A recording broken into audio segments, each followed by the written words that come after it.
Episode 109। वो सच में वापस आ रहा है। सिंघानिया पैलेस। डाइनिंग टेबल पर अथर्व को ना पाकर महेंद्र सिंघानिया ने रामू से कहा, रामू जाओ अथर्व को बुला कर ले आओ। जी सरकार, कहकर रामू अथर्व को बुलाने चला गया। मीनाक्षी जी ने एक नज़र सभी को देखा, फिर कहा, अथर्व पिछली रात वापस नहीं आया था। यह सुन सब एक साथ मीनाक्षी जी को देखा। मीनाक्षी जी ने आगे कहा, मैं रात में उससे बात करने उसके कमरे में गई थी। पूरी रात वही उसका इंतजार करती रही, लेकिन वो नहीं आया। शायद वो अपने विला पर ही रुक गया होगा। उनकी बात खत्म होते ही रामू वहां आ गया। उसने भी वही कहा जो मीनाक्षी जी ने कहा था। अथर्व पिछले 2 रातों से विला नहीं लौटा था। रघुवेंद्र जी ने अथर्व को कॉल किया। कॉल लगते ही सभी का ध्यान एंट्री डोर की तरफ चला जाता है।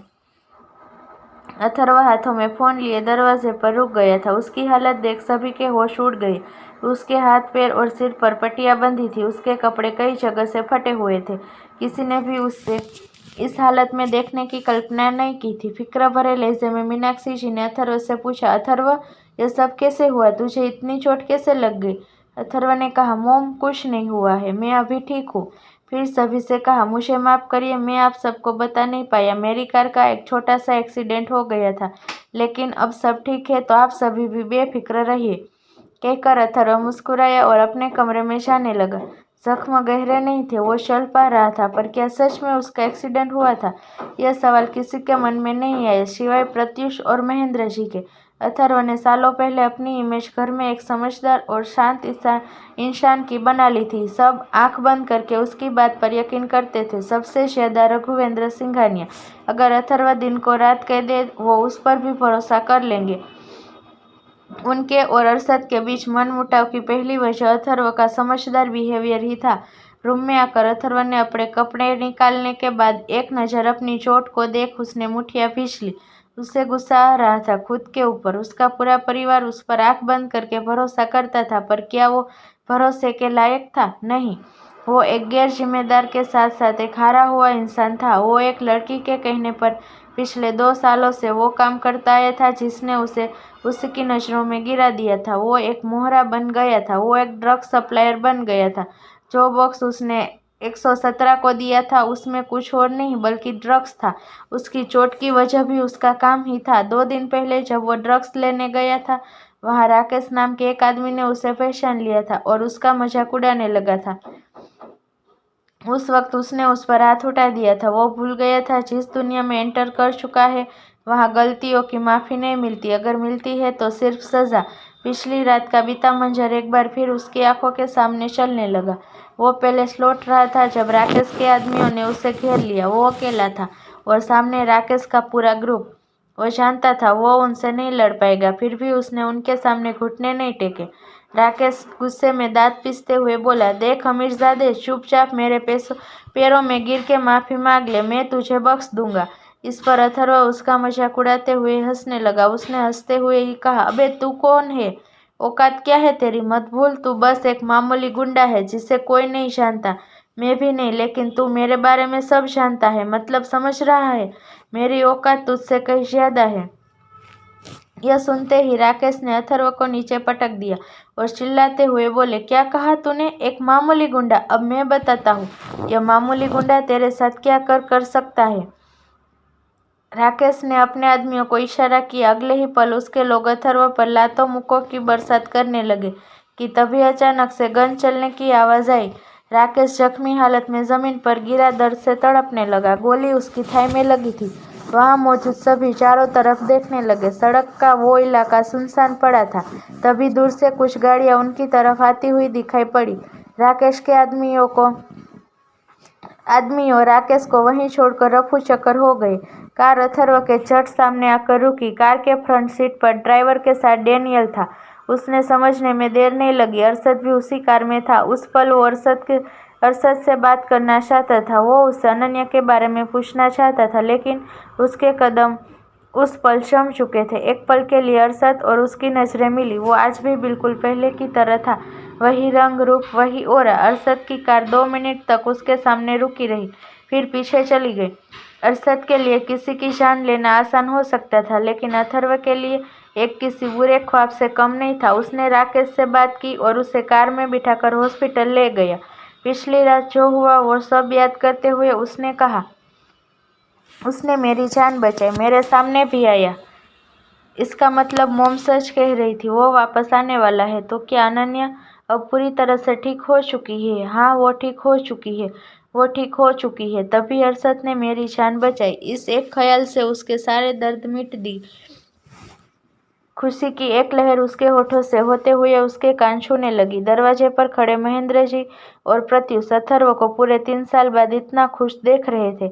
महेंद्र जी बोले, मैं पूरे 3 साल बाद अथर्व के चेहरे पर यह खुशी देख रहा हूँ। उन्होंने प्रत्युष से कहा, क्या तुम पता कर सकते हो अथर्व की इस खुशी का कारण क्या है? यह काम आप मुझे क्यों दे रहे हैं दादाजी? आप अपने एजेंट हैं, आपके अपने एजेंट हैं, आप उनसे यह काम करवा सकते हैं? प्रत्युष ने पूछा। महेंद्र जी ऐसा नहीं कर सकते थे। अरशद ने पहले ही उनके सभी एजेंट को अपनी साइड कर लिया था। अब वो सिर्फ एक नियत थे। बूढ़े दादाजी रह गए थे, जिन्हें चलने के लिए भी छड़ी की जरूरत पड़ती थी। उन्हें कुछ ना कहता देख प्रत्युष हंसते हुए बोला, समझ गया। क्या समझ गए? यही कि अरशद भाई ने आपकी लाइफ को कंट्रोल करना शुरू कर दिया है। वेल, अच्छा ही है। अब आपको अपनी हेल्थ पर ध्यान देना चाहिए। प्रत्युष की ऐसी बातें सुनकर महेंद्र जी ने कुछ असहज होकर पूछा, तुम्हें कैसे पता यह सब अरशद ने किया है? तो प्रत्युष ने हंसते हुए कहा, बस अंदाजा लगाया था। खैर, मैं आपकी कोई मदद नहीं कर पाऊंगा, मेरे पास बिल्कुल टाइम नहीं है। आज मेरी 2 लड़कियों के साथ ब्लाइंड डेट है और रात में मुझे अपनी एक्स की सगाई में जाना है। वैसे आप चाहे तो मुझे कुछ पैसे दे सकते हैं, मुझे पैसों की सख्त ज़रूरत है। कहकर प्रत्युष ने भोली सी शक्ल बनाकर महेंद्र जी को देखा। वहीं उसकी बातें महेंद्र जी को इरिटेट कर रही थी। वो उसे डांटते हुए बोले, क्या तुम थोड़े समझदार नहीं बन सकते? तुम्हारी छोटी बहनें जॉब करके अपना खर्चा उठाती है, क्या तुम उनसे कुछ सीख नहीं सकते? जब तक लड़कियों के पीछे भागते रहोगे। तो प्रत्युष ने कहा, दादाजी सलाह देने की बजाय आप मुझे कुछ पैसे क्यों नहीं दे देते? इस पर महेंद्र जी गुस्से में प्रत्युष को घूरने लगे। तो प्रत्युष ने खिसियानी हंसी हंसते हुए कहा, कोई बात नहीं, आप रहने दीजिए, मैं पैसों का इंतजाम खुद कर लूंगा। कहकर प्रत्युष वहां से जाने लगा। महेंद्र जी उसे रोकते हुए बोले, रुको, कितने पैसे चाहिए तुम्हें? यह सुनते ही प्रत्युष खुशी से उछलते हुए महेंद्र जी को हक करते हुए कहा, आप दुनिया के बेस्ट दादाजी है, अब और मक्खन लगाने की ज़रूरत नहीं है। चलो बताओ, कितने पैसे चाहिए तुम्हें? प्रत्युष ने उनके सामने अपनी 10 उंगलियां दिखा दी, फिर कहा, मुझे पता है मैं इस बार ज़्यादा मांग रहा हूँ, लेकिन यह सिर्फ गिफ्ट खरीदने के लिए है। आपको पता है ना, आज मेरी एक्स की सगाई है। अगर मैं खाली हाथ गया तो सब मेरा मजाक उड़ाएंगे। वहीं दूसरी तरफ एडिस विला, वंश और अयान के चेहरे पर आज अलग ही रौनक थी, और होती भी क्यों ना। फाइनली उन्हें एडी के केस से आज़ादी मिल रही थी। वो दोनों बेसब्री से अनन्या के नीचे आने का इंतजार कर रहे थे। अनन्या को नीचे आता देख दोनों उसके पास चले गए। वंश ने कहा, दी, आप तैयार हो गए? अयान ने कहा, आपका सामान कहाँ है? ओह, कमरे में होगा, मैं लेकर आता हूँ, कहकर अयान अनन्या का बैग लेने चला गया। अनन्या ने उसे रोकते हुए कहा, अयान रुको, बैग स्टाफ ले आएंगे। इधर अनन्या ने यह कहा ही था कि वंश ने उसका हाथ से उसका हैंड बैग ले लिया। अनन्या ने चौंक कर उसे देखा तो वंश ने खुशी के मारे मुस्कुराते हुए कहा, दी, वो आएगा आपका बैग लेकर, आप बाहर चलिए, कार तैयार है, हमें जल्द से जल्द निकलना होगा, तभी हम टाइम पर पहुंच पाएंगे। उन दोनों की हरकतें ऐसी थी जैसे उन्हें उम्र कैद की सजा से माफ करके रिहा कर दिया गया हो। अनन्या ने अपना सिर पीट लिया। वंश ने उसका हाथ पकड़ा और उसे अपने साथ बाहर ले जाने लगा। दूसरी तरफ अरशद के रूम में दरवाज़ा खुला था। सोफे के पास black rolling luggage bag packed था। अयान ने बैग लिया और बाहर जाने लगा कि तभी उसके पीछे से एक आवाज़ आई, रुको। यह अरशद था। उसकी आवाज़ सुनकर अयान की सारी खुशी गायब हो गई। वो डरते हुए बोला, सॉरी बॉस, मुझे पता नहीं था कमरे में आप है, वरना मैं नॉक करके आता। अरशद ने उसके कंधे पर हाथ रखते हुए कहा, इट्स ऑल राइट, तुम्हें डरने की ज़रूरत नहीं है, मैं तुम्हें नहीं डांट रहा। यह सुन अयान की आंखें हैरानी से बड़ी हो गई। उसने सोचा, क्या मैं कोई सपना देख रहा हूँ? बॉस मुझसे इतने प्यार से बात कर रहे हैं, वो भी मेरे इनडिसिप्लिन के लिए। तभी एक बार फिर अरशद की आवाज़ उसके कानों में पड़ी। अरशद ने कहा, मैं जानता हूँ तुम दोनों को मेरे साथ काम करने में डर लगता है। नहीं नहीं बॉस, ऐसा कुछ नहीं है। हमें आपके साथ काम करके बहुत खुशी मिलती है। अपने चेहरे पर एक बड़ी सी स्माइल चिपकाते हुए वो बोला। मगर अगले ही पल उसे एहसास हुआ, अरशद की बात पूरी होने से पहले ही उसने अपनी जुबान खोल दी है। कोई आशिक उसकी बातों के बीच में ठोके उसे पसंद नहीं था, और यह बात उसके साथ काम करने वाले हर एक इंसान को पता है।